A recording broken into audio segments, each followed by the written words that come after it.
I know you want to learn how to edit. I'm going to teach you all from your phone. Keyframes and overlays. Let's go. So let's get into this overlay effect that I like to use in a lot of my edits and content. And I'm going to give you the step-by-step tutorial on how you can achieve this as well. So I'm going to start with content that I've already color graded and all of those things are done and out the way. Then I'm going to duplicate the clip and hit overlay. Drag that clip right under your original clip. After I duplicate the clip, I'm going to go find remove BG or remove background. Then I'll select auto removal. Auto removal does very well most of the times, like a high 90% of the times it comes out very clean.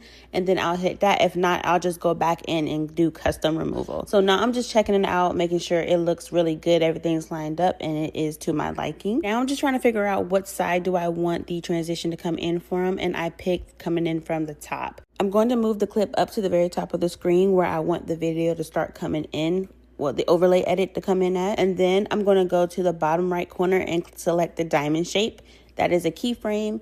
I'm going to place my first keyframe there and I'm not going to touch it again. I do teach more about keyframes in another lesson. Then I'm going to move the overlay down to where I want it to stop and the keyframe automatically comes up itself. After that, I'm going to trim the leftover and that's what it looks like. Okay, for this clip, I did the exact same thing, but this is a freeze frame, so that means it's not moving. I did a freeze frame on this in CapCut, but I wanted to show you a different position on how I want the overlay effect to pop up. I want it to come in very, very big. So I want it to start very tiny, basically like you can't even see that it's on the screen until it starts growing bigger. So right now I am just fixing it up. Like I told you, every clip is not always going to be perfect with the auto removal, but this one just needed a little bit of TLC. So that's what I went in and did, and I fixed that up. But as you can see, this clip is very, very tiny. Like I have it shrunk down to like ant size. So I'm going to put my first keyframe there, and then I'm going to go in and use my two fingers and stretch out the clip across the screen to go in and fit it as well to be perfectly matched. So after I do that and clean up the extra clip that I don't need,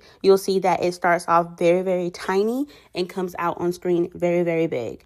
So this is the basics of how you do the overlay edit I love to put in my videos. If you're ready to start creating content and editing all from your phone, comment DGA and I'll send you the link that has all my modules and link to my editing course and tips and tricks.